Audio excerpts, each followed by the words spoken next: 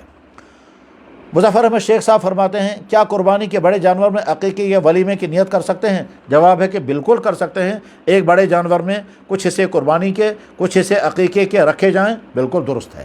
اس کے بعد یہ جو قربانی کا جانور کا گوشت ہے، یہ گوشت چونکہ آپ کو اپنے گھر میں بھی استعمال کرنے کی اجازت ہے، اس گوشت سے آپ ولیمہ کرنا چاہیں تو ولیمہ بھی کر سکتے ہیں۔ فیاض احمد تانترے کولگام سے قربانی میں عقیقہ لڑکے کی طرف سے 2 حصے رکھنا ضروری ہے یا ایک ساتھ بھی کر سکتے ہیں؟ جواب: عقیقے کے لیے لڑکے کے لیے 2 حصے اور لڑکی کے لیے 1 حصہ ہونا چاہیے، لیکن اگر کسی شخص نے لڑکے کی طرف سے عقیقے میں 1 ہی حصہ رکھا تو بھی عقیقہ ادا ہو جائے گا، لہذا 2 حصے رکھیں تو افضل اور بہتر، اور اگر 1 حصہ رکھیں گے تو وہ بھی ادا ہو جائے گا۔ شفیع لون صاحب قربانی سے پہلے سر کے بال کاٹ سکتے ہیں یا نہیں؟ جواب: بہت سارے لوگ اس سوال کو پوچھتے رہتے ہیں اور اس سلسلے میں جو ہے وہ تصور واضح نہیں ہے۔ میں نے مسئلہ واضح طور پر لوگوں نے سمجھا نہیں گیا۔ حدیث مبارک میں ہے، جناب رسول اللہ صلی اللہ علیہ وسلم کا مبارک ارشاد ہے، آپ نے فرمایا من رآ ہلال ذی الحجہ وہو یرید ان یضحی فلا یقلبن اظفارہ ولا یقصن شعرہ، جس نے ذی الحجہ کا چاند دیکھا اور اس کو قربانی کرنے کا ارادہ ہے تو نہ وہ اپنے ناخن کاٹے نہ اپنے بال کاٹے، لہذا جو ہی ذی الحجہ کا چاند نظر آ گیا تو اس کے بعد نہ ناخن کاٹنے چاہیے نہ بال کاٹنا چاہیے اس شخص کو جس شخص کو قربانی کرنی ہے۔ جب قربانی ہو جائے گی اب وہ ناخن بھی کاٹے اور بال بھی کاٹے، یہ حکم مستحب کے درجے کا ہے، لازمی نہیں، لہذا اگر قربانی کرنے والا شخص اس بیچ میں بال بھی کاٹے گا ناخن بھی کاٹے گا کوئی گناہ نہیں ہوگا، اور اگر باقی رکھے گا تو بہت افضل ہوگا۔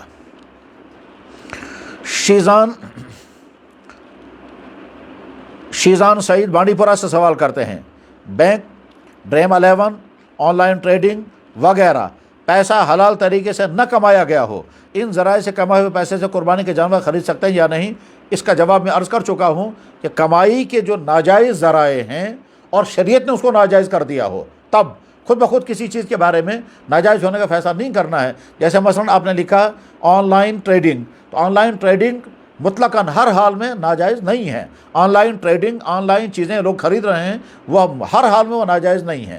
تو پہلے یہ دیکھنا ہوگا کہ آمدنی کا جو ذریعہ ہے اگر وہ حلال ہے تو اس کے ذریعے سے قربانی بھی درست ہے، اور آمدنی کا جو ذریعہ اگر وہ حرام ہے تو اس کے بعد پھر اس کے ذریعے سے قربانی نہیں کر سکتے، اور اگر قربانی کی وہ قربانی ادا نہیں ہوگی۔ اب حرام کو آمدنی کے ذرائع کون کون سے ہیں اس کی بہت لمبی تفصیل ہے، وہ کسی الگ وقت میں بیان عرض کروں گا، لیکن جس آدمی نے قربانی کرنی ہے اور اس کو لگتا ہے کہ اس کی آمدنی مشکوک ہے، اس کو پوچھنا چاہیے کہ جناب میری آمدنی یہ ہے، اس آمدنی کی بنیاد پر میں جیسے گھر چلا رہا ہوں، اسی آمدنی کے پیسے سے اگر میں قربانی کا جانور خریدوں گا تو وہ قربانی میری ادا ہوگی یا نہیں۔ تو اسے آمدنی کا حال سن کر، واقعہ سن کر پھر فیصلہ کریں گے کہ صاحب اس کی آمدنی جائز ہے تو قربانی بھی جائز ہوگی، اور اگر ناجائز ہے تو جواب آئے گا کہ یہ ناجائز آمدنی کھانا بھی جائز نہیں، گھر میں استعمال کرنا بھی جائز نہیں، اپنے بچوں کو کھلانا بھی جائز نہیں، قربانی کرنا بھی جائز نہیں ہوگا۔ عادل احمد کولگام سے سوال کرتے ہیں کہ قربانی کے جانور کے سر کو بھی تقسیم کیا جائے، اس کو دفن کیا جائے؟ جواب، اگر جو قربانی میں شریک لوگ ہیں، اگر وہ کوئی آدمی اس کے سر کو لے کر کے اس میں سے جو چیز کھائی جانے والی ہے اس کو کھانے کے لیے لے جائے تو بہت اچھا ہے، اور اگر کوئی آدمی لینے کے لیے تیار نہ ہو تو سڑکوں پر پھینکنا، نالیوں میں ڈالنا ہرگز درست نہیں ہے، اس کو کسی جگہ پر دفن کر دینا چاہیے۔ جانور کے ہڈیاں، اس کی ٹانگیں، اس کے کھور، اس کا سر، اور اس طرح سے اس کی دم، اور اگر کھال کوئی نہ لے تو یہ ساری چیزیں زمین میں دفن کر دینی چاہیے۔ اس طرح سے پھینکنا کہ اسے گندگی پھیل جائے اور کتے ان کو گھسیٹنے لگیں، ہرگز صحیح عمل نہیں ہے۔ بلال احمد ڈار صاحب وہی پورا پلوامہ سے کہتے ہیں، کیا ڈریم 11 یا اس طرح کے مختلف ذرائع سے کمائے ہوئے پیسے سے قربانی کے جانور خریدا جا سکتا ہے؟ اس کا جواب میں نے ابھی عرض کیا کہ اگر آمدنی حلال ہے تو قربانی حلال، اور اگر آمدنی حرام ہے تو قربانی حرام۔ ڈریم 11 کے ذریعے سے جو پیسہ کمایا جا رہا ہے وہ حلال ہے یا حرام ہے، یہ الگ ٹاپک ہے۔ مراد ابن بشیر لولاب جب سوال کرتے ہیں، جب جانور کو ذبح کرتے ہیں اس وقت ایک سے زائد افراد چھری پکڑ لیتے ہیں، کیا ان سب کو تکبیر پڑھنی چاہیے؟ جواب ہے، جتنے لوگوں کے ہاتھ میں چھری ہے سب کو تکبیر پڑھنا ضروری ہے۔ اگلا سوال کرتے ہیں، قربانی کرنے والے نے خود تسمیہ پڑھی اور نیت کی، ذبح کسی اور سے کروایا، اس بارے میں وضاحت کیجیے۔ میں عرض کر چکا ہوں، جو ذبح کرنے والا شخص ہے اگر اس نے تکبیر خود نہیں پڑھی ہے تو پھر جانور ذبح نہیں ہوگا۔ جس کی طرف سے قربانی ہو رہی ہے اس نے خود اس نے تکبیر پڑھی، یا کوئی امام صاحب نے کھڑے ہو کر تکبیر پڑھی، اور جو خود ذبح کرنے والا ہے اس نے اگر تکبیر نہیں پڑھی تو پھر جانور ذبح نہیں ہوگا، اس لیے اس سے تکبیر پڑھوانا ضروری ہے۔ اور اگر وہ نہیں پڑھتا تو آپ اپنے ہاتھ اس کے ہاتھ کے ساتھ لگا کر کے خود بھی تکبیر پڑھیں، اس کو بھی تکبیر پڑھوائیں۔ منظور احمد کھٹانہ صاحب، انہوں نے بھی یہی سوال پوچھا، یہ کنگن گاندربل سے ہیں۔ جواب میں نے جیسا کہ عرض کر دیا، امید ہے کہ یہ سوال واضح ہو چکا ہوگا۔ شاہد یوسف صاحب سوال کرتے ہیں، کیا قربانی کرتے وقت تمام حصے داروں کو نیت پڑھنی ہوگی یا کسی ایک طرف سے کافی ہوگی؟ جواب ہے، نیت پڑھنا ضروری نہیں ہے، نیت تو تمام حصے داروں کے دلوں میں ہے، اور وہ سارے حصے دار ایک جانور کو خرید کر کے ذبح کرنے والے کے حوالے کر رہے ہیں۔ ان سب کی نیت ہے کہ ہمارے ایک ایک حصے کی طرف، ہمارا ایک ایک حصہ ہے قربانی کا۔ ذبح کرنے والا بسم اللہ اللہ اکبر پڑھ کر کے ذبح کرتا ہے، ذبح کرنے والا قربانی کی نیت سے ذبح کرتا ہے، یہ قربانی ان کی طرف سے ادا ہوگی جن کی شرکت اس جانور میں ہے۔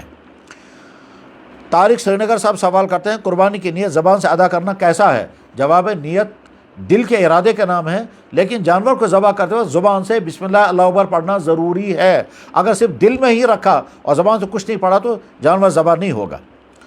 کشمیر میں کبھی یہ نیت پڑھنے کے لیے مسجد کے امام صاحب کو بلایا جاتا ہے، پھر کچھ ہدیہ بھی دیتے ہیں، کیا یہ ہدیہ لینا اور دینا درست ہے؟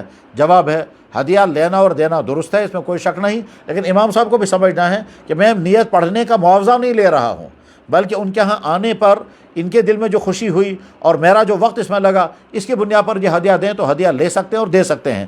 باقی امام صاحب کو چاہیے کہ وہ اس ذبح کرنے والے کو نیت پڑھوائے، خود بھی پڑھے اور اس کو پڑھوائے، اور اس کے بعد جانور ذبح ہوگا۔ اگر امام صاحب نے خود نیت پڑھی اور اس کو نہیں پڑھوایا تو جانور ذرا حلال نہیں ہوگا۔ جاوید احمد الہی کریری بارہمولہ سے سوال کرتے ہیں، کیا عورت قربانی کی جانور کی نیت پڑھ سکتے اور ذبح کر سکتی ہے یا نہیں؟ جواب ہے، یقیناً عورت خود بھی نیت پڑھ سکتی ہے اور خود بھی ذبح بھی کر سکتی ہے۔ چنانچہ جناب رسول اکرم صلی اللہ علیہ وسلم کے مبارک زمانے میں حضرت کعب بن مالک رضی اللہ تعالیٰ کے گھر کے خاتون نے اپنے ہاتھ سے جانور ذبح کیا تھا۔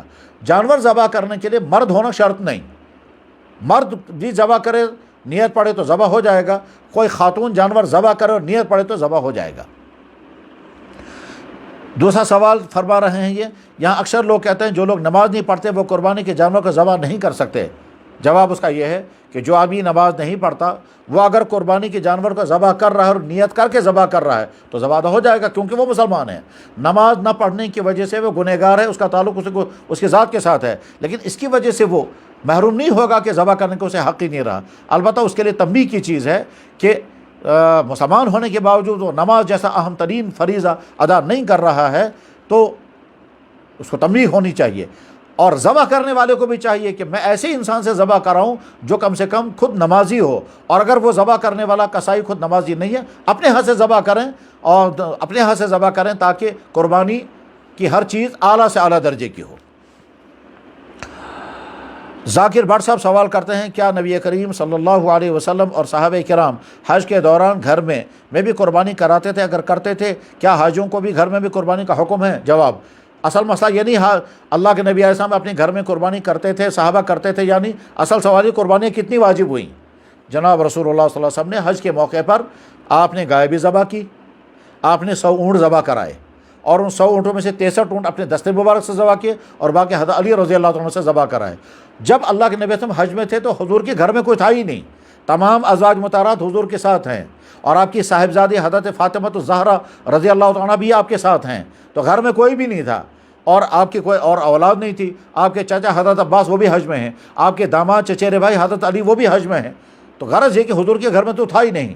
البتہ بس سمجھنے کی بات یہ ہے کہ جس آدمی کے جو مسلمان حج کے لیے گیا اور اس پر گھر کی قربانی بھی لازم ہے، تو وہ گھر کی قربانی چاہے گھر میں کرے چاہے وہاں کریں، یہ دونوں قربانی اس پر لازم ہے۔ ایک صاحب نصاب ایک بکری کی قربانی اپنی طرف سے کرتا ہے، کیا ایک اور بکرا ایک سے زائد فوت شدہ افراد کی طرف سے کر سکتا ہے؟ جواب ہے بالکل کر سکتا ہے۔ ایک بکرا اس نے اپنی طرف سے قربانی ادا کی، قربانی ادا ہو گئی، فریضہ ادا ہو گیا۔ دوسرا بکرا اس نے کیا، وہ چاہے ساری امت کی طرف سے کرے چاہے اپنے والدین کی طرف سے کرے، ثواب ان کو مل جائے گا جن کی طرف سے بھی قربانی کی جا رہی ہو۔ جناب رسول اللہ صلی اللہ علیہ وسلم نے حضرت علی رضی اللہ عنہ کو فرمایا، اے علی میری طرف سے قربانیاں کرنا، چنانچہ حضرت علی رضی اللہ عنہ ہر سال حضور کی طرف سے قربانی کیا کرتے تھے، لہٰذا اپنے مردوں کی طرف سے قربانیاں کرنا بالکل درست ہے۔ کیا نبی کریم علیہ السلام کی طرف سے مشترکہ قربانی کر سکتے ہیں؟ یہ سوال پوچھا ہے شاہد بٹ صاحب بدرن ماگام نے۔ کہتے ہیں ہم گھر میں 3 نے مل کر کے بڑا جانور خریدا ہے، 3 کے 2 حصے ہو گئے، پیسے ہم سب نے برابر دیے، تو جواب اب جو ایک حصہ بچ گیا کیا ہم مشترکہ طور پر جناب رسول اللہ صلی اللہ علیہ وسلم کی طرف سے یہ ایک حصہ کر سکتے ہیں، یا کوئی ایک پہلے مالک بنے گا؟ جواب یہ ہے زیادہ بہتر تو یہ ہے کہ کوئی ایک آدمی یہ پورا حصہ لے اور خود وہ پیسہ ادا کرے، پھر وہ جناب رسول اللہ صلی اللہ علیہ وسلم کی طرف سے قربانی کرے، زیادہ افضل یہ ہے۔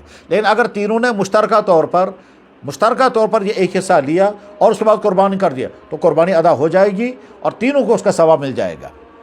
اسلام الدین لون بانہال سے سوال کرتے ہیں، اگر والد صاحب ملازم تھے، ان کے انتقال کے بعد ان کی طرف سے قربانی کر سکتے ہیں یا نہیں؟ جواب ہے بالکل قربانی کر سکتے ہیں، لیکن قربانی کرنے والے کو یہ بھی دیکھنا ہوگا کہ اس کے ذمہ اگر خود قربانی ہے تو اپنی قربانی پہلے کرنی ہے، اس کے بعد پھر والد صاحب کی طرف سے کرنی ہے۔ اگر اپنی قربانی نہیں کی اور والد صاحب کی طرف کی تو والد صاحب کو تو ثواب ملے گا اور اپنا فریضہ باقی رہے گا، اور اگر اپنی ذمہ قربانی واجب نہیں تھی اور والد صاحب کی طرف سے کی تو والد صاحب کو 12 ثواب مل جائے گا۔ محمد عارف رحیمی جامعہ گنیت العلوم اخیارپور بھلیس ڈوڈا سے سوال کرتے ہیں، کیا قربانی کا گوشت ایسی چیز کے عوض جس کے عین چیز سے فائدہ حاصل کیا جائے بیچنا جائز ہے یا نہیں؟ اگر جائز ہے تو پھر سوال پیدا ہوتا ہے وہ عین چیز اگر ناقابل استعمال ہو جائے تو اس کو بیچ سکتے ہیں یا نہیں؟ جواب: پہلی بات یہ ہے کہ قربانی کا گوشت بیچنے کی چیز نہیں ہے۔ قربانی جانور ذبح کیا اللہ کو راضی کرنے کے لیے، اب یہ قربانی کا گوشت استعمال کرنے کی اجازت ہے کہ آپ اپنے گھر میں جوں کا تو استعمال کرو، مالداروں کو بھی کھلاؤ، دوستوں کو کھلاؤ، پڑوسوں کو، رشتہ داروں کو کھلاؤ، سارا کا سارا دوسروں میں تقسیم کرو، سارا کا سارا گوشت خوش کھاؤ۔ لیکن اگر یہ قربانی کا گوشت بیچا گیا کسی بھی چیز کے بدلے میں، جیسے قربانی کی کھال بیچی گئی، اب یہ جو رقم آئی ہے یہ رقم چاہے کھال کی ہو چاہے گوشت کی ہو یا کسی بھی چیز کی ہو، یہ رقم غریبوں میں صدقہ کرنا لازم ہے۔ دوسرا سوال، جس آدمی نے گوشت خریدا وہ اب اس کا مالک بن گیا تو کیا اس کے لیے اب وہی خریدا ہوا گوشت بیچنا جائز ہوگا؟ ظاہر ہے جب کسی آدمی نے گوشت خریدنے کے بعد وہ اس کا مالک بن گیا، مالک بننے کے بعد اب یہ خود استعمال نہیں کرنا چاہتا، آگے کسی اور کو بیچنا چاہتا ہے تو اس کو گوشت بیچنے کی اجازت ہے، اس میں کوئی اشکال کی بات نہیں ہے۔ محسن اقبال صاحب کولگام سے سوال کرتے ہیں، کیا قرضہ لے کر قربانی کر سکتے ہیں؟ جواب ہے بالکل کر سکتے ہیں، قرضہ لے کر قربانی کرنے میں کوئی مذائقہ نہیں ہے۔ جیسے دیگر بے شمار گھر کے کام، عبادت کے کام انسان قرضہ لے کر کے کر سکتا ہے، قربانی بھی قرضہ لے کر کے کر سکتے ہیں، اس میں کوئی مذائقہ نہیں ہے۔ اور اگلا سوال، کیا ادھار پیسوں سے قربانی کی جا سکتی ہے؟ یہ سوال عادل ولی صاحب نے اشمقام سے کیا ہے۔ جواب اس کا وہی جو میں نے عرض کیا کہ ادھار پیسے لے کر کے قربانی کرنا بالکل درست ہے۔ اگلا سوال پھر کر رہے ہیں شبیر احمد گنائی صاحب کانلو پٹن سے، مفتی صاحب کیا قرض دار پر قربانی واجب ہے؟ جواب، جس آدمی کے ذمہ قرضہ ہے، اس قرض دار انسان کو دیکھنا ہوگا کہ میرے پاس موجود رقم کتنی ہے، یہ موجود رقم میں سے قرض کی رقم کو الگ کر لیا گیا، باقی رقم کتنی ہے۔ اگر یہ باقی رقم اتنی ہے جتنے پر قربانی لازم ہو جاتی ہے صاحب نصاب، تو قربانی لازم ہو جائے گی، اور اگر یہ رقم اتنی نہیں ہے پھر قربانی اس واجب نہیں ہوگی۔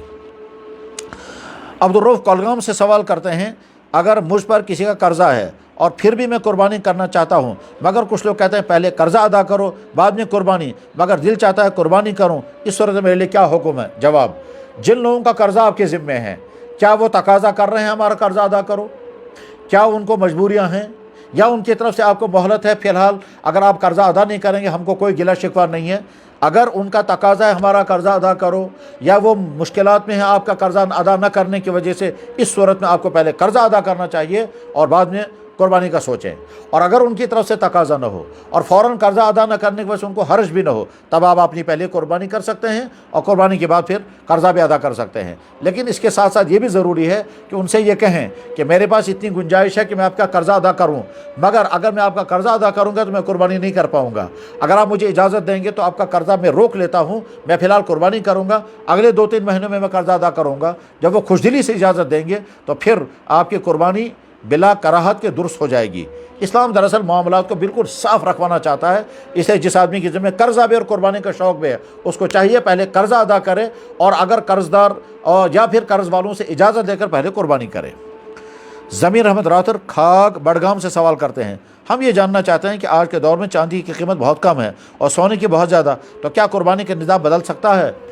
یہ بہت اہم اور علمی سوال ہے، اور اس سوال پر تقریباً پوری دنیا میں حضرات اہل علم گفتگو کرتے رہتے ہیں۔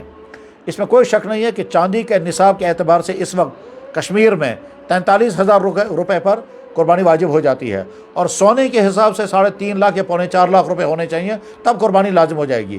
اب اگر ہم سونے کو معیار بنائیں گے تو جب تک اتنی رقم نہ ہو جس سے 87 گرام سونا خرید سکے تب تک قربانی لازم نہیں ہوگی، اور اگر ہم چاندی کو معیار بنائیں گے تو صرف 43,000 پر قربانی لازم ہو جاتی ہے۔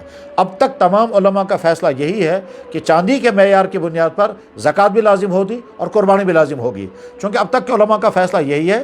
اس فیصلے کو جب تک تمام علماء کا اتفاق نہ ہو جائے تب تک اس میں تبدیلی نہیں ہو سکے گی۔ لہٰذا ابھی تک مسئلہ یہی ہے کہ انفع للفقراء ہونے کی بنیاد پر قربانی لازم ہونے اور زکوٰۃ لازم ہونے کے لیے معیار چاندی ہے، سونا نہیں ہے۔ اللہ تعالیٰ شان ہو ان باتوں کو بولنے والے کے لیے بھی اور سننے والے بھائیوں کے لیے بھی علمی رفعتوں کا ذریعہ بنائے، عمل کے جذبہ پیدا ہونے کا ذریعہ بنائے، اور اللہ کے ہاں قبولیت کا ذریعہ بنائے۔ آپ کے مزید سوالات ہیں، انشاءاللہ کل ہم مغرب بعد ان سوالوں کے جواب اسی طرح کی نشست میں عرض کریں گے۔ آخر دعوانا الحمدللہ رب العالمین۔ تمام سننے والے اور دیکھنے والے بھائیوں کو ہماری طرف سے بہت بہت سلام۔ السلام علیکم ورحمۃ اللہ وبرکاتہ۔